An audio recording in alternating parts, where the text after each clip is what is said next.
So anyhow, this is, what number is this? Oh, this is the X bout. This is about 10. It's like Rocky V, but double. So cool. So this is bout number 10. How about a big round of applause for being here? It's bout number 10, the Canadian Festival of Spoken Word.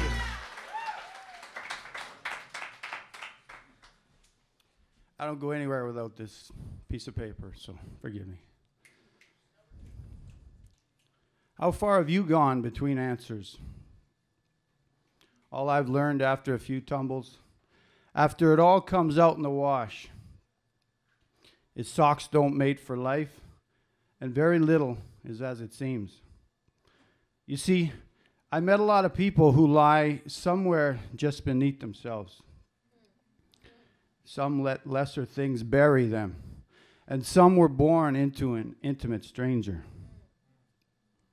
There is the darkest riddle that comes testing our bearings, something that may touch you somehow, for all of an endless moment or just a little lifetime. And I know some of you came here to read what you wrote on a wall that you hit, or a pit that you survived with your pen. There's walls and sinkholes around any corner that never make it to Google Maps. Have you ever had a morning that crawled in deep and heavy and lasted 10 years? When the days fire the same old innocent question to taunt you and remind you of your masquerade. Hi, how are you? Again and again you say, good, and you? But what you should have said was not dead or alive, and oh, that you were either. On May 28th, 2012, on the last road running from a warm hometown, the perfect couple with the best years ahead reached a young man's end of the line, and a little boy lost to his father's prison. He couldn't taste the possibilities anymore, or feel the morning sun. He couldn't find a doorway. And maybe somebody could have saved them. Maybe not. But what do we do with the time we have? Do we trade dolphin smiles and weather reports? Or do we share our monsters and our art, our music, and the muscle of uncommon honesty? Can you love completely right now if dinner gets cold and the right words don't come? History speaks about the black dog, and mental as anything sang, Churchill had a black dog, and his name was written on it. It'd follow him around from town to town. It'd bring him down. Took him for a good long ride. Took him for a good look around. You see, even great men don't get away, so don't tell me this world will come around to the well-adjusted. The black dogs have come for some of the most creative and passionate fighters to shake this place up. They come at you and I as different as our fingerprints, as thick or thin as our secrets. It's depression. And the name will never tell the story. It's not beautiful or ugly, just powerful, and the rest is up to you. Depression is a poem. Does a poem worth anything hold anything back? Thank you. Thank you.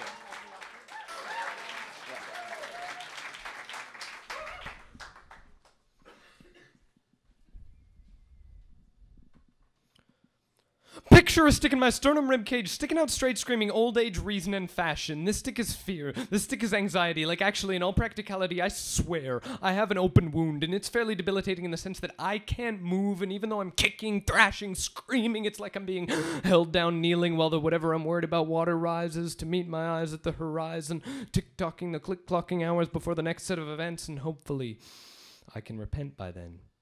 Hopefully, I've got this covered, but mothers and lovers are no substitute for solutions. 12 molar hydrochloric swimming pool limitation breaking like it's your skin burning, your organs turning, overthrowing yourself. Skinny dipping in the moonlit mouth of Thetis Lake under a sunrise and the bone meal of a dead skeletal pretense. Boiling half-sealed, keeled over and reeling from a several shot espresso with its undepressing shake trancy pulse beats. Kathunking nails into your palms, leaving cute little hearts where there should be stigmata, because I love everyone, because I'm scared.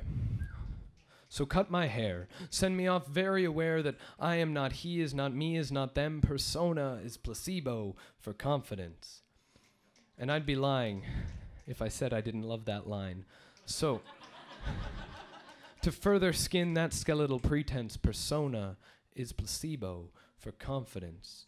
I said it again because repetition is mesmerizing, and when I memorize this, I'll come back. Channel my thoughts through a relentless attack, be it words in a phrase or dancing in rage. The page will not survive the onslaught of my mind, of my emotions, of my frantic and worried self. And you say fuck health and smoke. And you say fuck life and drink. And you say I love you and fuck me. And I say fuck this. And God says fuck you. And everyone is way too fired up for this to be a standoff. So we open fire until the world is turning hours into days, into nights, into weeks, into months. So we open fire until I'm full of bullets and you're full of bullets and God's full of bullshit. So we open fire until we crash. And wake up on the beach. And remember who we are.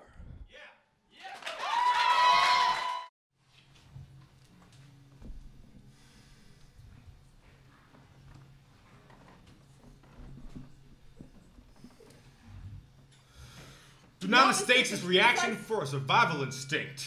Do not mistake this reflex for a survival instinct. I am not shaking. A vertebrae are snapping to attention, suggesting our eyes were never meant to be averted. We are an aching sonata, a four-chambered rhapsody. This fight is bad blood that beats bruised letters in a steady time, just a crescendo behind closed doors that barely makes it from my mouth to yours. We are writing the same notes. But I am reading in a different key, leaving a cleft in this 1.5-way conversation. Look, I make mistakes.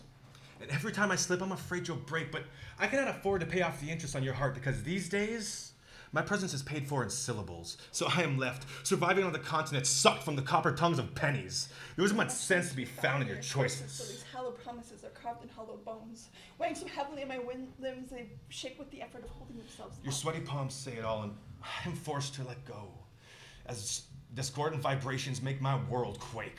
Do not mistake this heartbeat for living when I am barely surviving by your side. I still have memories of your strawberry lips. But now they're just jumbled syllables, seeds stuck from the slip of a tongue. Wipe off the red stains and play our track marks off the record. I have memorized every album we ever made. Decompose the pacing of our fights, and you will find the cracks in the soundboard that hold us together. This is the beauty of a modern relationship. The sense there is something wrong with it having to speak, so that every unwritten verse is another forgotten note. This has everything and nothing to do with timing. Our vocal cord atrophy is effectively cutting our own throats. The cadence of our fights dulling the meaning of what we have. While you struggle with how to avoid this confrontation, I will cut your piano strings, snap the necks of my violins, use our compositions as kindling and squeeze comfort from the dying embers. Do not mistake this reflex for survival instinct. This is how we're supposed to fight, with everything on the line, with no inhibitions, staring each other down, trying to remember. What note we're supposed to end on.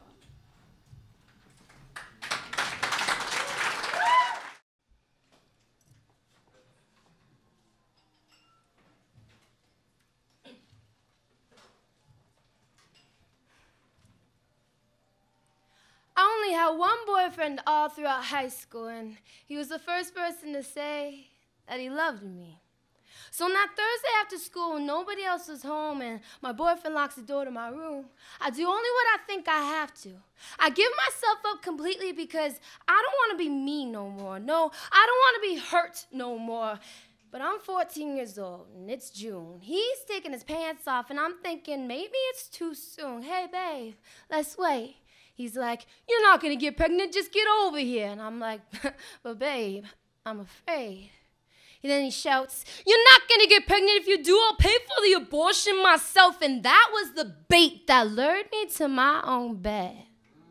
He creeps between my legs and whispers, do you want me to stop? Out loud, I say, no, but in my mind, I must have forgot my own power in making this decision. Because ever since that day, I've been imprisoned by the self-esteem that is attained by lying down in that position. See, shortly after high school, I went off to university, and if y'all ain't never been, well, it's exactly like you see in the movies. You know, frat houses, mini skirts, cake stands in the street, exchange students, freshmen 15 or 30.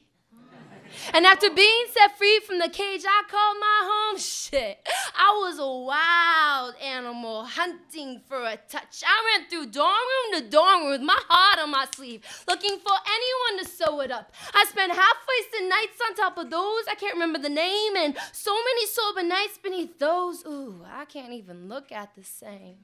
Hunting and fucking and thrusting and coming in search of something I was hoping someone could lend me. I questioned myself like Mr. Marley did and asked, is this love, is this love, is this love, is this love that I'm feeling? Hoping that somewhere in between all the uncomfortable visits to the clinic, it would all feel worth it.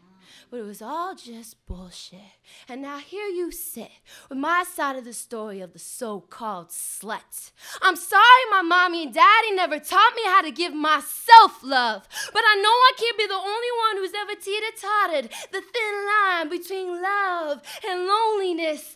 And I just know I'm just tired of being fucked as hard as I once hated my self-image. So help me repair this. If you ever worried for a minute about not knowing where you belong, please place your palm towards the sky. Snap, clap, cheer.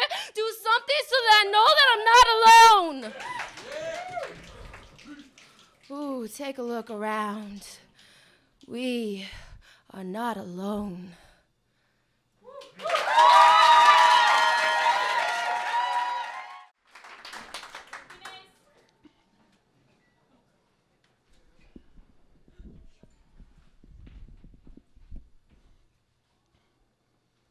My first memory of me causing creativity was when I was maybe 3. I was considered the Crayola master at my daycare. For me, shapes came easy to decipher. Unlike my cousin Diener, who often brought disaster to my daily Crayola masterpiece. When he would tear through the box till he found the brown piece, he would slap down brown wax, kicking a wake of sticky brown flecks to the right and the left. He'd scrape across my page with one pressurized swoop, look me in the eyes and say, "This is your poop." And that made me cry, because I've always been a sensitive guy. But unlike Diener, I could tell stories with pictures printed from my mind. I could transform white paper into perceptual gateways to a place without time, where imagination rules and it's transmuted through you to manifest into something that is real. Your son is unique, my parents would hear from my teachers over the years. He has an amazing talent for drawing, but we often catch him yawning. And a lot of our tests, he barely passes. It's too bad they tell you they see genius in your artwork, but they don't push you forward with accelerated classes. But they have programming for athletes and science geeks and about 10 variations of math. Barely passing, just let me expel some passion. Because my creative consciousness was expelled into margins of loose leaf paper, where stickman armies rained pain upon integers, isosceles triangles slain, and bled red ink onto caricatures of my teachers, often wearing silly hats and fleeing from muscled men with bats and various weapons of wicked invention that could devour any army or superpower of evil intention. No wonder I had a hard time paying attention. Maybe my mind was aligned to an alternate dimension, a parallel place in oblivion. Maybe my spirit is alien. And I'm here to observe the human herd and play Earth citizen. Because the education system that I grew up in always made me feel like I didn't quite fit in. My natural-born talents put on hold, so I could be molded and reformulated into a person who could learn to do what he's told and fold to the pressures of a society that perpetuates the cubicle fate. We're taught to be caught in the net that entangles artistic forces, divorces the brain from transcendent places, beyond space and time where dreaming can be the seed to ideas. And trust me, artistically speaking, right now the earth needs us. So this one goes out to all the artists who had a hard time getting started. Our creative consciousness isn't meant to be uncharted. It's meant to be mapped and explored, because we create art and expel creative energy for one simple reason, so it can be absorbed.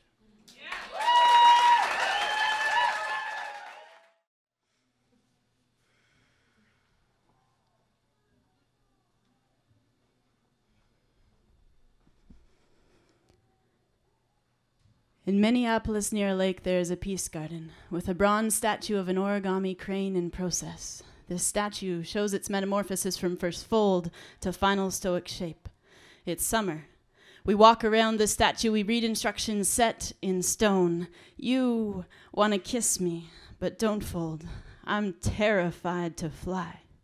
We are two cranes. And I admire the hundreds strung together in nearby trees. I wonder if they make it through the winter. I winter with your warmth at a distance. You fly north in spring, knowing I'm a bird afraid to migrate. Your well wishes flock to me. My words fly out to you. I love the sound of your call to mate. I wanted to make love like origami, to fold into something beautiful. A folded bird of piece of paper, prayer on fire. We folded step by step to build a life together. Despite unanswered questions and cuts too deep to heal. It's summer again, and this time at that peace garden I hold back from asking you to marry me. I was 999 paper cranes dedicated. I wished with origami love, but I always came up short of those 1,000 paper cranes. They would have decorated our wedding. I wished. As we built this life together as instructed, make everything around you beautiful. But it wasn't. This is not our dream come true. We are too different. This is how you burned me. Our almost is unbearable. My learning how to love unfolds. Paper crane, open up to what's inside. Written there, a whole history book on a shelf next to origami in disarray. I lit a paper crane on fire to release you. And it's cold here now in the chaotic wake of our secret beauty of a life together. I navigate alone. I want a new migration pattern. I will return to that peace garden. Because ancient Japanese legend has it that making 1,000 origami cranes grants a wish. And I want us both to find that love, the kind we kept folding for. I wish to see those 1,000 origami cranes take flight.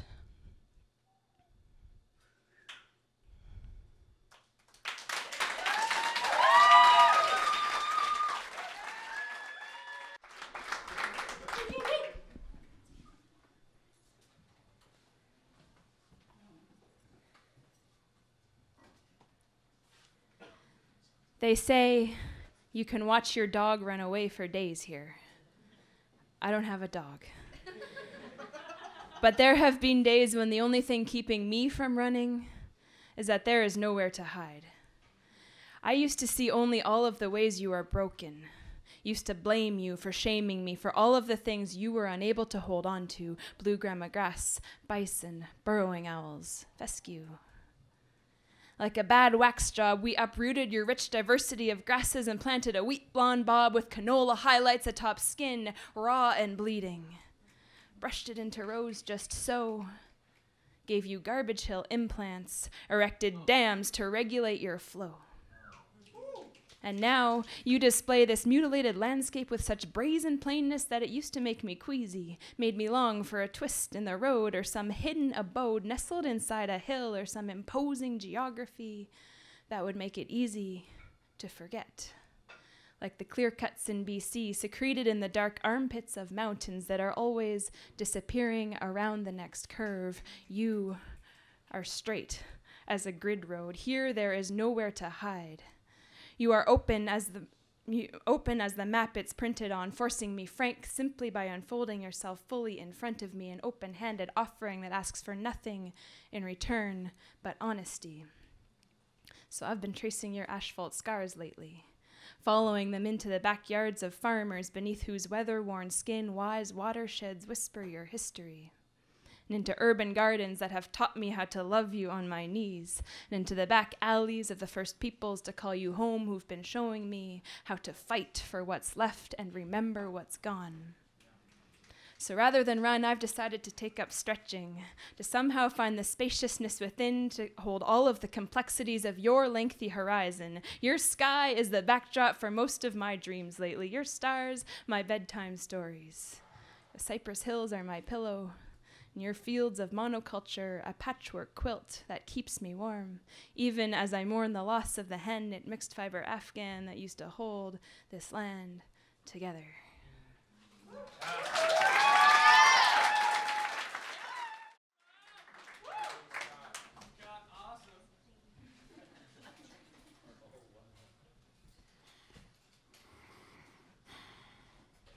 I remember sitting like a stone, thoughtless and heavy in a cafe chair designed to bear the mass of a human, but perhaps not the burden of that which weighed heavily on my mind. See, I remember sitting slouched and slumped in my seat, trying to find ways to make words fit a beat, and I'm struggling. I'm trying to find a way to convey how I feel about a girl, and it's her birthday gift, and though it's doomed to be belated, I'm giving it a go anyways. See, my problem stems from a lack of inspiration. Not that there isn't anything to choose from, just that my Stone Age brain can't translate thoughts or images, and my mind is in the corner taking a timeout that I didn't even give it.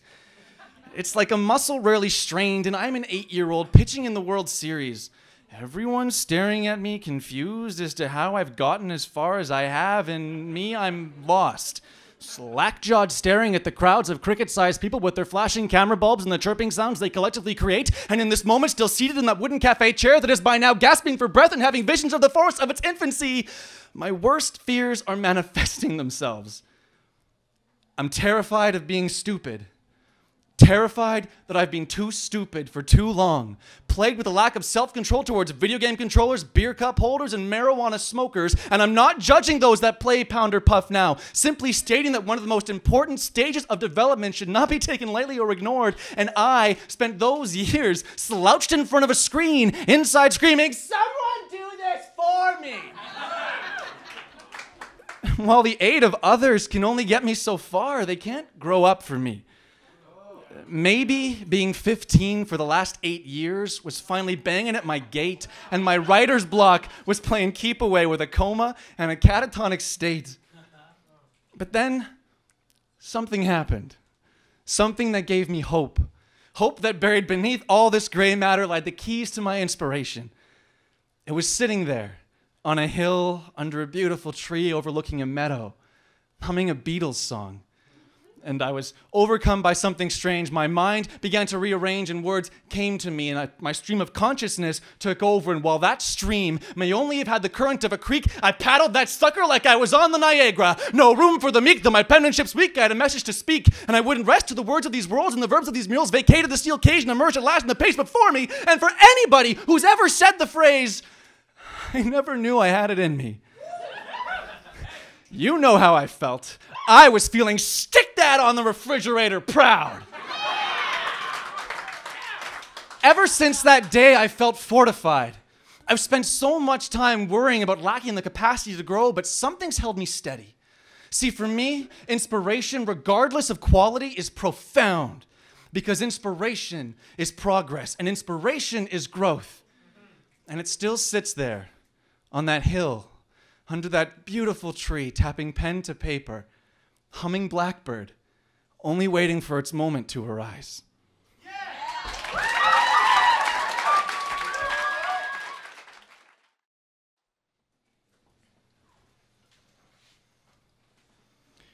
When I walk home in the rain, I like saving snails. Slowly sliming their way across from the corners of sidewalk squares, I lift with ginger fingers, plucking from pavement like postage stamps, and deliver them, sealed inside their envelope shells, safely out of the way of pedestrian steps to the grass beyond. When it rains, snails emerge from the wet soil to escape their flooded tunnels and seek new feeding grounds and habitats. They abandon the safety of the grass and dirt because they honestly believe that traversing the span of a seemingly endless flatland will be better.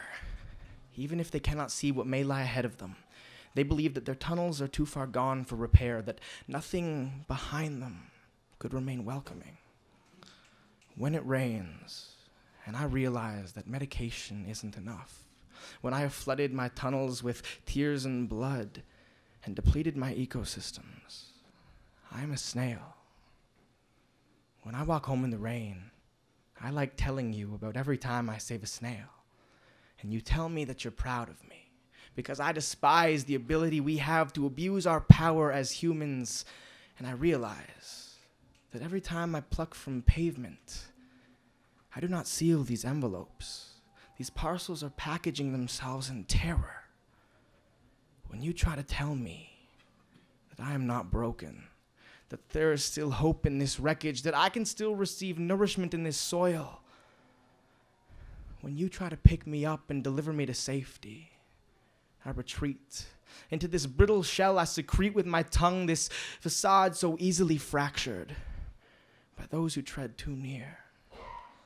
I am like a snail, so certain that this nurturing earth will drown me, that I would rather be defiant and shattered than safe and terrified. When I walk home in the rain, I like saving snails, slowly slamming their way across from the corners of sidewalk squares I lift with ginger fingers, thinking of you and how you peel back my postage stamps and unwrap my parcels. You make me feel like I am good, because you, when I walk home in the rain, you like saving me.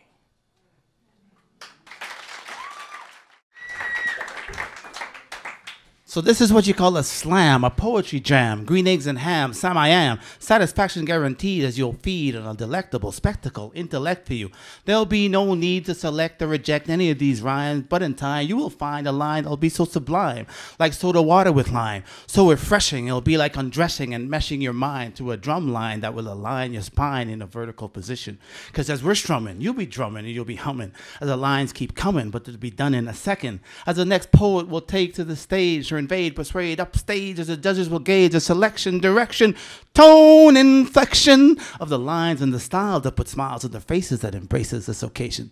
But sometimes you'll feel like you're in a race from the poet's pace. I can't face in case I misplace my words and my lines. I wish I was hoarding or holding what a hillbilly would call one of them dear voice recording. Because I don't know how they do it to make their lines sound so fluid. Like my man Greg when he steps to the stage. It can be literal, some would say spiritual, not hypocritical. It can be cynical. In a virtual transformation from verbal to mental stimulation, satisfaction will cause a reaction. You need closed circuit caption to decipher his meaning. And meanwhile, you'll be leaning to your friend to discover you've both had another rendition edition in this competition. First written and spoken so open, you feel like he's stroking your heart to a beat so unique he can speak. As he tweaks his technique, tongue in cheek will be so sweet, you jump out of your seat. Maybe I could do it. No, that was 15 seconds. After that, you'd see I blew it. But the next time he gets up to read his quips, I can sit and watch his lips. Kind of like how I watch Shayna's hips when she's spitting those centrist lines. And I say, oh, please rewind. I want to hear it 4 more times. So refined, so divine, defined to unwind your mind like a ray of sunshine or the dew in springtime. Definitely a reaction, complete satisfaction. Animal attraction. Like the first time I met my partner Zane, I stepped to her at my game. It was tame. Kind of lame. But she listened all the same. Said, listen, son, you're kind of cute. But that stuff I've put on mute. But that chick that you're with, tell her to come pick up her shit. Because we're playing the same team, if you know what I mean. And then you'll have some that'll be like a madam. Mix that in with a little madman. Pimping words with crazy style. And when you add them all together, the lyrical wit as they hit on the mic, it'd be like Ike when he was watching Tina before he got meaner. They hit... They hit you with multi-syllable words. Sometimes you swear you've never heard, like Dr. Seuss, like he's hooked on speed. 98.75% guaranteed. So this is my shout out to my slam team and wordplay. We play, you stay, we say, hey, come back and play for a nice time, sweet wine and beer wine. And meantime, here's a peace sign to say good night, it's all right. And all those who just might compose prose are just right. Get up here, forget fear. It's all here, because out there is a kind steer with enough love and much cheer. Yeah.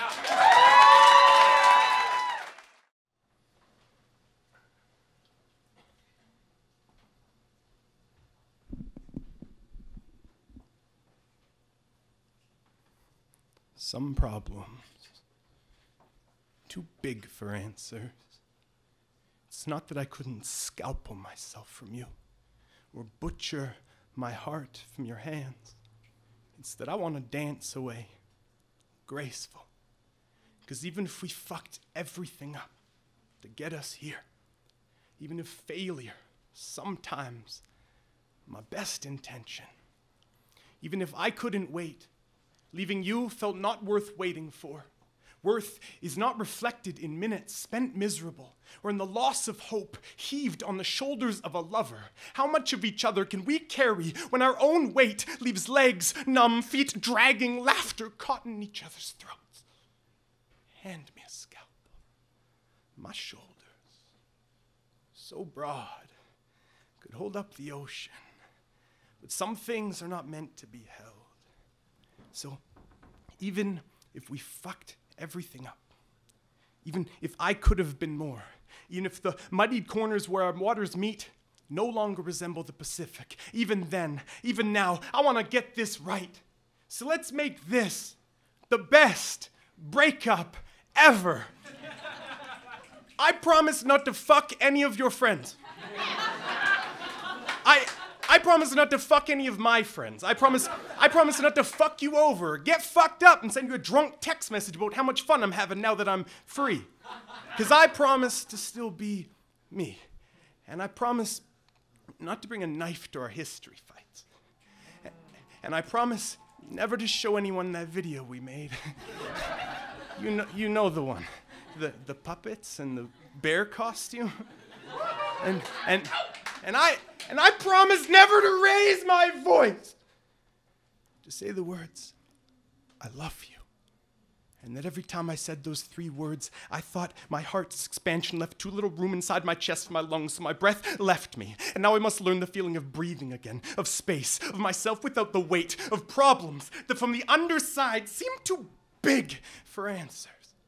But perhaps from another angle, I'll be able to see that my shoulders didn't need to hold everything up, that the ocean is still resting in the rocking of your chest, that my breath will re-find my lungs. But for now, all I know is that I need to put this scalpel down, kick my shoes off, roll up my pants, and dance away, graceful.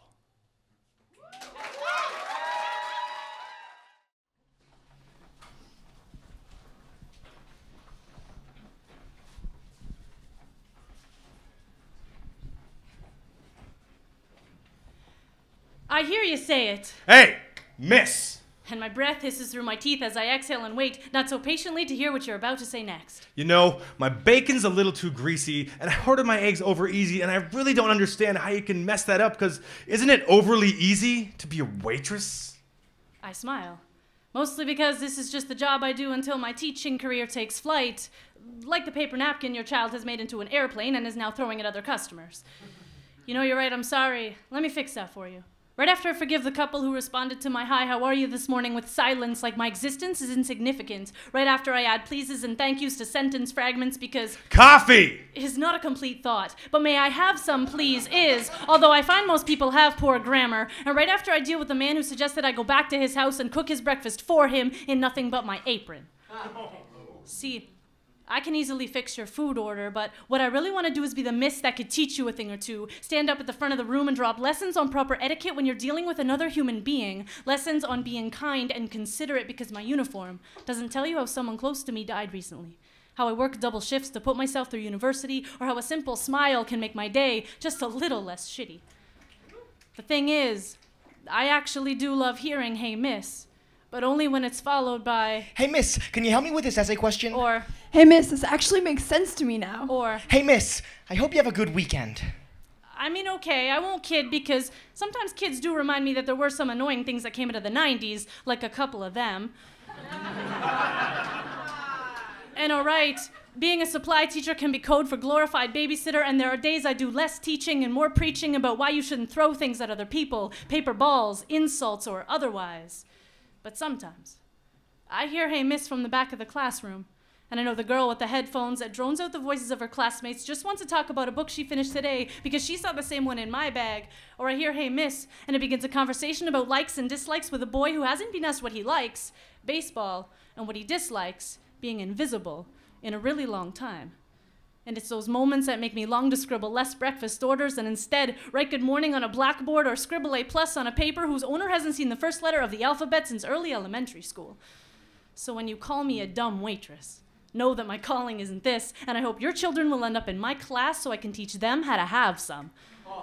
I'll teach them how to be respectful, kind, and considerate, even to Miss Waitress.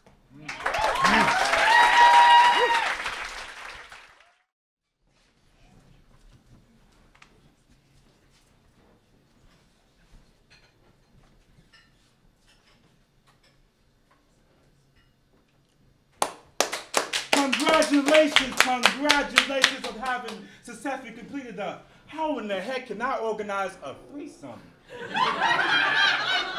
And welcome to the next part in our series, 7 Easy Steps to a Thrilling Threesome.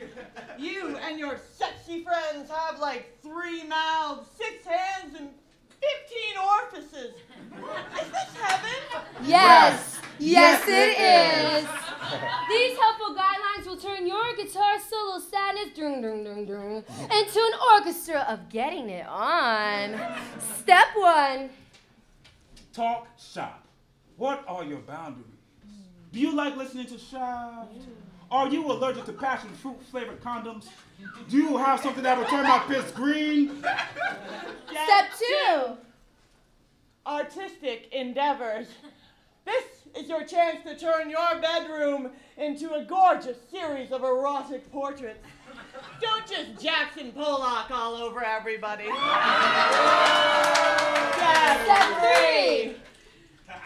Check, please. Sure, they seem nice at the dinner they paid for, but if this couple starts to fight, run, baby, run. Don't go down on Debbie Downer. Wah, wah, wah. Step 4. Sword fights, hands and swords are flying everywhere. Remember where it's been before you put it in your mouth. Let it be a fine evening, not a shitstorm. Step 5.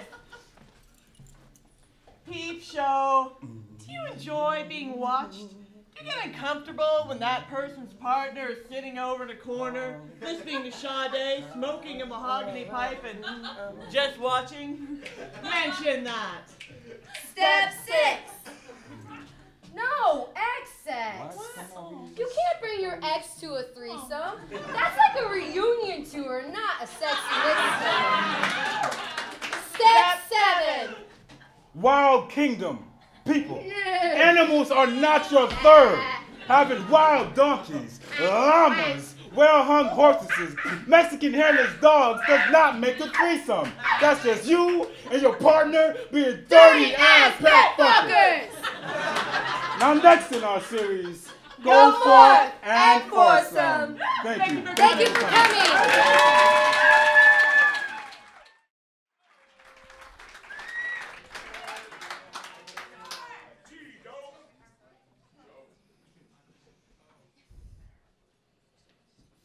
Time starts and I am single.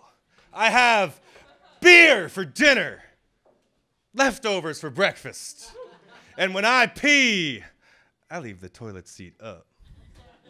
Yet, I can't help but think there's more out there, that somewhere there's a hand that fits into mine like long weekends and fireworks. Hopefully there's a body attached to it. Somebody who makes my knees play Nicky Nicky Nine Doors. I want to be in a relationship. I want my lips and cheeks to tremble from the reverberation of a future kiss. I want the world to know the depths of my love when for the first time in 3 years, somebody else cuts my hair.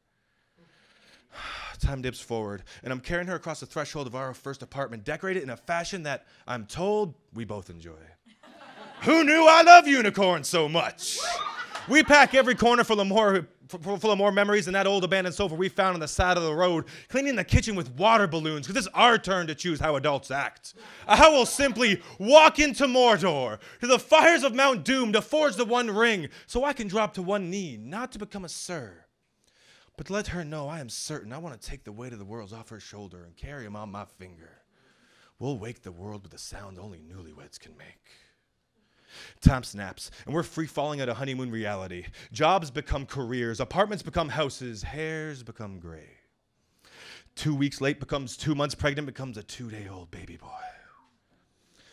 I blink, and I find myself daydreaming through days that never seem to change. The only escape found in these sheets between 2 a.m. and 3 a.m. feedings. Blink, and I'm walking him to school for the first time. I tell him, son, you gotta be one of the good guys. There are far too many of the bad. Blink, and he's crying into his mother's arms. Turns out the bad found him. And I realized for the first time how truly helpless we all truly are.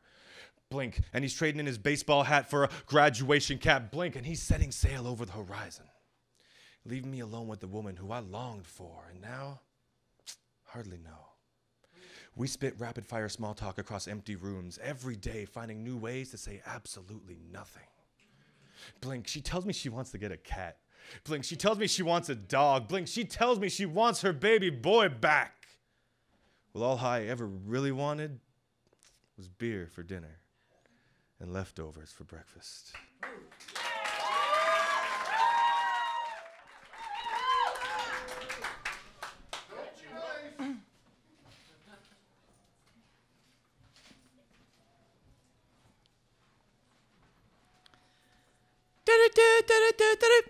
This just in. New reports of alien children here on Earth. Boys, girls, mothers, fathers, beware. These alien children walk among you. Fear them. They disrupt families. They turn breakfast melancholy. They make holidays ennui. Even board games night can turn into a travesty of tears. A travesty of tears. They slip their fisted hands into yours. They keep their lead-heavy mouths to the floor as you naively guide them around public spaces like McDonald's, Old Navy, the dinosaur exhibit at the ROM. They're invading the Royal Ontario Museum. These extraterrestrials will seep into the bodies of your sons and daughters, and they will try to convince you with their dead eyes, the flatline eyes of alien children. Don't be fooled. They will all tell you the same lies if they speak at all about their occupancies. They will accuse you, your partners, your relatives, even trusted people in your community of having touched them. Rest assured, they are aliens. Don't worry about how awkward it is to hold them now or wonder why they look like sad older people that no longer find joy in the things that your children used to.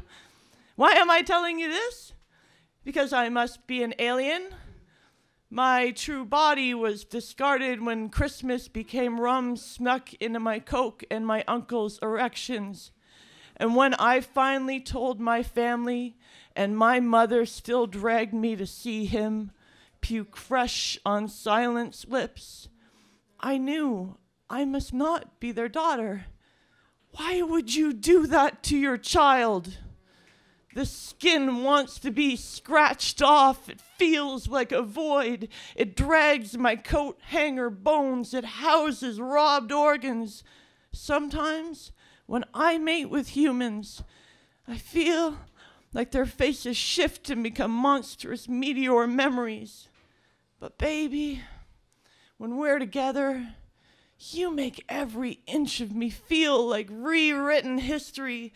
You help me to breathe as if I spent every day in this atmosphere, and I smile like a girl who's never tasted rum. And maybe when I tell you of my occupations, you will love me so hard that the sun will bound from eclipse. Or maybe you'll never hold me the same way again, and you'll flee this planet of us with worries about the alien children I might create. Mother, when you say you love me, I orbit the earth. When I say I love you back, I have to leave parts of myself on Pluto. Light years ago, I sent fingerprints back to my home planet with hopes of invasion. Aliens, please help us. There are monsters here on Earth.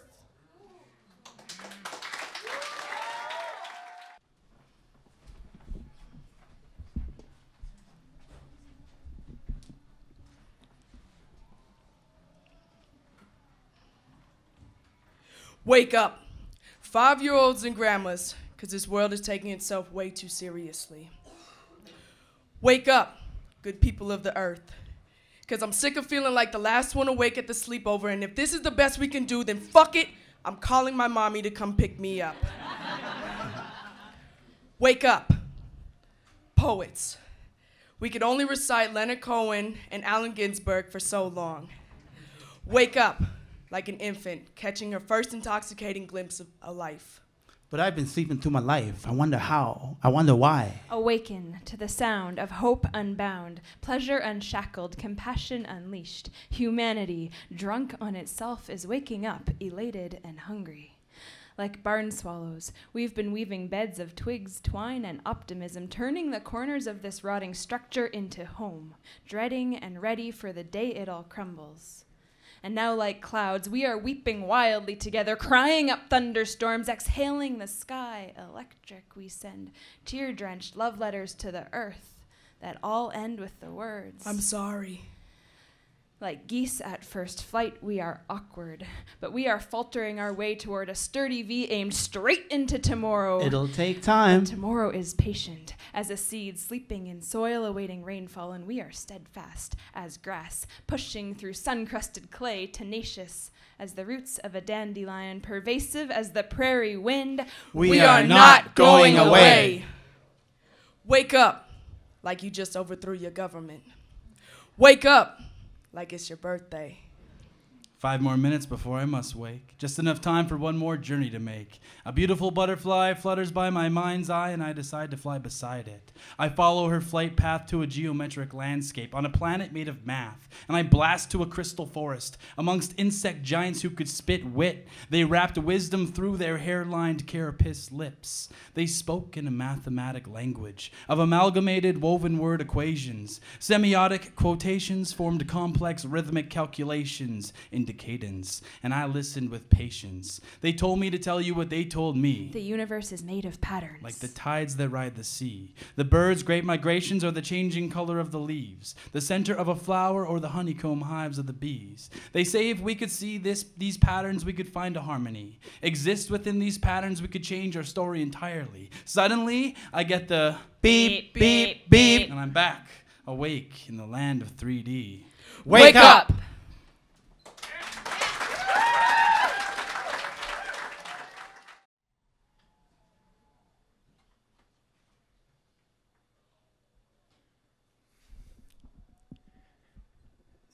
So, I don't want to say any of these things so that you'll think I'm sweet or that I'm nice when I'm done talking. Because the most basic recipe for tragedy is 2 lonely people blended together with a liberal dose of fiction. And I've gotten sick on too many sugar-coated hallucinations to get sucked into another gingerbread house of addiction.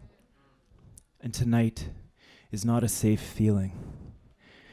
See how I'm staring you down like the edge of a canyon, wondering what it would be like to just fall. I have a history of falling. I was that kid who trusted the ground enough to not look down while they were tying my shoelaces together. I was the walking sucker punching bag the kids came crawling to beat on after the bullies kicked their asses at recess, and you'd think these experiences would have made me tougher, but instead they just made me more sensitive. Not sensitive like, sensitive, he listens to new age music, he cries during romantic comedies. Sensitive like 20-year-old open sores you still can't touch without me smacking you without meaning to. So I say these things for the sake of explaining that when I think about falling, I also think about landing. About the impact of skin that still burns when we touch road rash memories I can't just brush off because I happen to think you're the best thing that's happened to me in years, possibly ever. See how I'm holding my breath for the sake of not screaming. See how I bite my tongue until it's bent into a question. I can see these wishing wells forming in your eyes that keep asking me for more, and it's not fair for me to ask them not to. But it's also not fair for me to not show those same eyes that when I think about falling in, I also think about falling out and how both can lead to hard landings. I'm not nice. I'm not sweet. I am the first-born son of an open wound, the words torn from a mouth that never quite learned how to shut. The forest fire struck from stones colliding in all the wrong places. I could be your little wet tragedy. I could be your hot damn hell peddling blowjob Jesus junkie. I could make you cry and tell me all your secrets on the first date. So don't call me nice. Call me careful. When I say I don't want to rush in. It's not because I believe in old-fashioned marriage, it's because I don't believe in modern divorce. I've had my heart peeled off the sidewalks of too many lovers to believe that gravity is anything but unforgiving. The most basic recipe for dignity is two wounded people who know how much it hurts to be touched in all the wrong places, so please let's take this slow. And I've got faith that when the taste of freedom is breathed into the space we leave between us, that wind will hold us up and there is room to fall safely.